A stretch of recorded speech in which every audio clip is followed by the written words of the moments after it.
What is up, everybody? Matt here, back again with another video for you. Today we're going to be talking about, I guess in a way, my review of Thriller in 3D in Imax with the film A House with a Clock in Its Walls. This was about 2 weeks ago. Holly took me to go see it. I didn't even realize that we were going to get to see Thriller in 3D. I thought we were just going to see A House with a Clock in Its Walls. But she kind of surprised me and said, hey, we're going at this time, and I didn't look at it. And then we got there and it was like, hey, we're going to see Thriller. And I was so excited because Thriller, I've been a big fan of the video ever since I saw it as a kid. My parents had it on a VHS tape, and I think this is probably where a good majority of people saw it, at least from my generation. It was on a tape that had the music video at the beginning, and then it had like an hour-long documentary at the end all about how they did the video, and it was so cool to see that, you know. But even as a kid, seeing how they did it in the context of the video just scared me to death. You know, a couple scenes that really kind of stood out to me as freaking me out was when he's doing the first transformation and he looks up and he goes, "Get away!" It was so scary because it was like, you knew, even as a kid, like I was familiar with, you know, the classic monsters of Wolfman and those creatures, and I knew it was coming. It's like, oh, there's the full moon, oh, he's getting all weird, and it's still, when he looks up with those contact lenses in and that voice comes out, it just jarring. The zombie in the sewer that crawls out of the sewer during the dance sequence, or right before the dance sequence, actually, that always freaked me out because I would see sewers as a kid. You know, I'd see the manhole covers and I think, what if there's a zombie under there, man? You know, that really freaked me out. When the zombies break into the house at the end, you know, they're just so determined to get that girl, and they're just breaking the doors down. I was like, holy crud, zombies are strong. You know, that really freaked me out.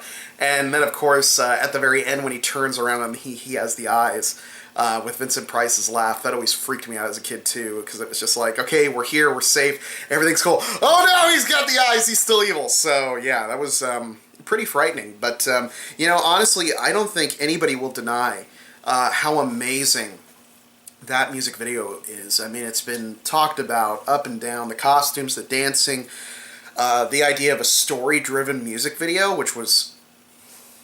What are you doing? He's in the curtain. Look at him. Are you a little nerd? He's a nerd, yeah. He's in the curtain now. The dancing, the sound, I mean, the music, everything about it is just so cool. I love the makeup design that Rick Baker did in that, because you not only get to see basically a reinterpretation of what he did on American Werewolf in London, but you get to see his zombie work too, which is so cool. I mean, the zombies in that have such a... They're so cool because they're ghoulish in a way. You know, that they are zombies, but they have that kind of cool aesthetic pop, you know, quality to them. You know, where you get to see the eyes really well. You could see, I mean, they almost look like they were drawings that were brought to life. It's really hard to describe those zombies as being anything other than really, really cool to look at. The backup dancers in that video, you know, I mean, big props obviously to Michael Jackson. I mean, the guy was amazing. But the backup dancers in that, they're so in sync with the big dance moments in there. It's just so incredible to see that, you know, that whole sequence is really, really neat. And you can't deny how cool it is to hear Vincent Price rapping in that video and on that track. It's so unbelievably cool to hear his voice and that laughter. It's like, oh, so cool, you know. And John Landis, wonderful director on this particular music video. He did a really, really good job. As I got older and I grew to appreciate it more, because I learned how they made it. I learned all the work that went into it.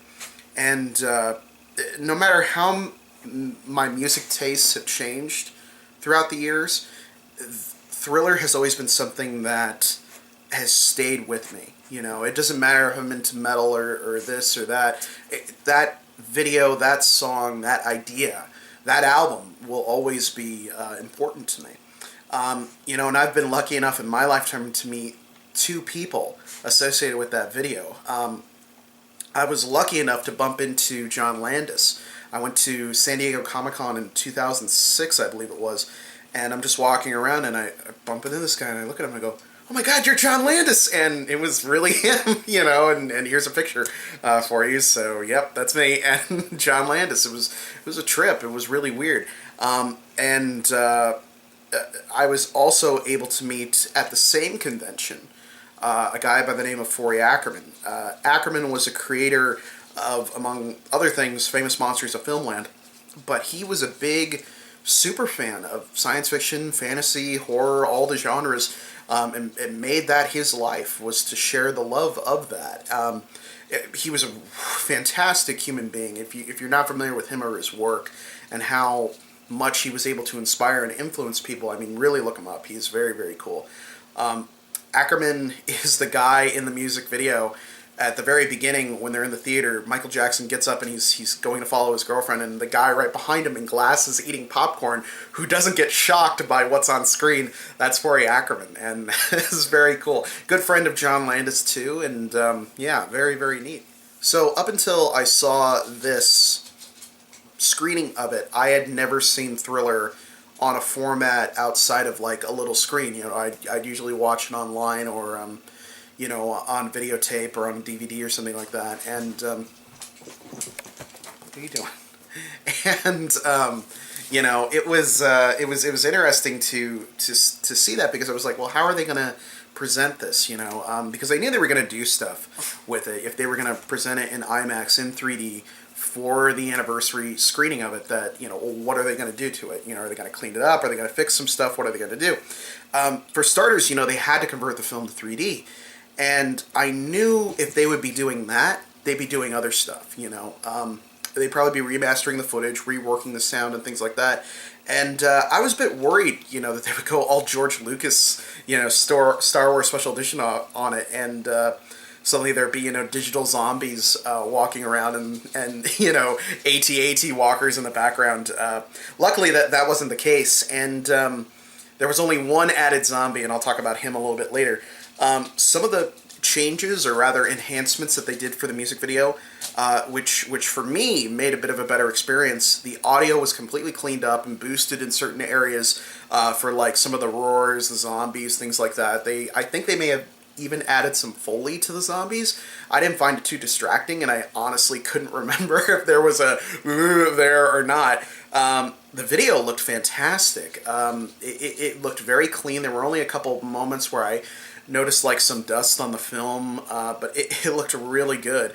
I think that I'm pretty sure they added more Foley. Now, the more that I think about it, I think, you know, the roar was definitely boosted a little bit for the werewolves. But what I really liked was sometimes when things get converted to 3D, they just convert the whole footage. The process of them just layering two images on top of each other to create the whole thing looks like it's in 3D, and it almost looks like, you know, like a pop-up book. But what they did with this, which was really cool, was they did selected 3D, which is where certain things would be coming out at you and other things were kind of flat in the background. And I know this because when the film started, we didn't have our 3D glasses, and Holly had to run to the lobby and go get them.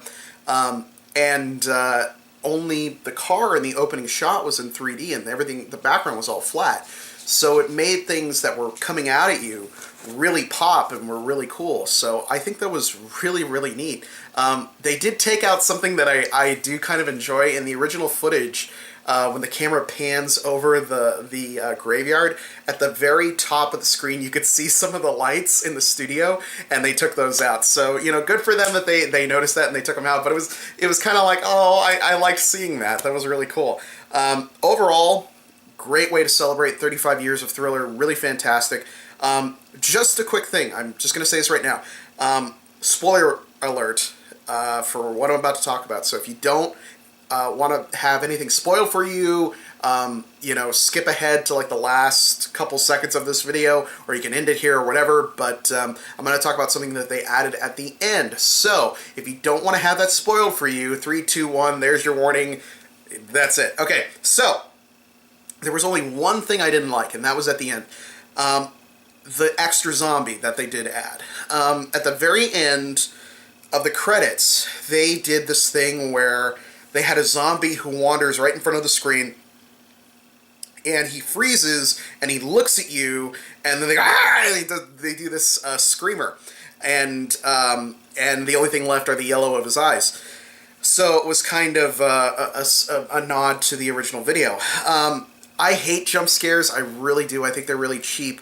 I think most people do. I think a lot of people are kind of sick of it at this point because every horror movie ends with it. Everything has it, and it's just it doesn't feel genuine because it just kind of gets you in that fight or flight moment. It's not a buildup of tension or anything like that. In a lot of ways, I feel it's like the movie being like, "You still awake? Come on, pay attention." It's like, I'm paying attention. You don't have to freak me out, okay? But anyway. It felt cheap, and even though it was coming in, I was like, I know they're going to do something like that. It still made me jump, and I hate that. I hate that feeling. Some kids in the theater actually started crying, which, as hilarious as it was, I felt bad for them. If that would have been on the VHS that I watched as a kid, I never would have watched it ever again. Even if I knew that was there, I would have never watched that video ever again. So I think not exactly the best thing to do. If you're a fan of of Thriller, of the music video, you need to see this. This is just so unbelievably cool. I would love if they just did all of Michael Jackson's music videos in 3D. If they did an Imax, film of that, I think that would be really, really cool. I mean, they brought back Captain EO at Disney. Why not do a whole like limited release? Hey, we're going to show the best music videos he did. We're going to show them all or whatever. I think that'd be really cool. think it'd be cool if they even brought back Moonwalker. I think I'd go see that, But I know some of Jackson videos did get a theatrical release, but to see them all in one sitting, I think would be really, really cool if they put something like that together. But overall, I think it was a great experience. I think it was a lot of fun. If you got the opportunity, check it out. I don't know if they're still doing it, but yeah, definitely check out Thriller 35 in 3D. Very, very cool. So that's all I have to say about Thriller in 3D. I will see you guys next time.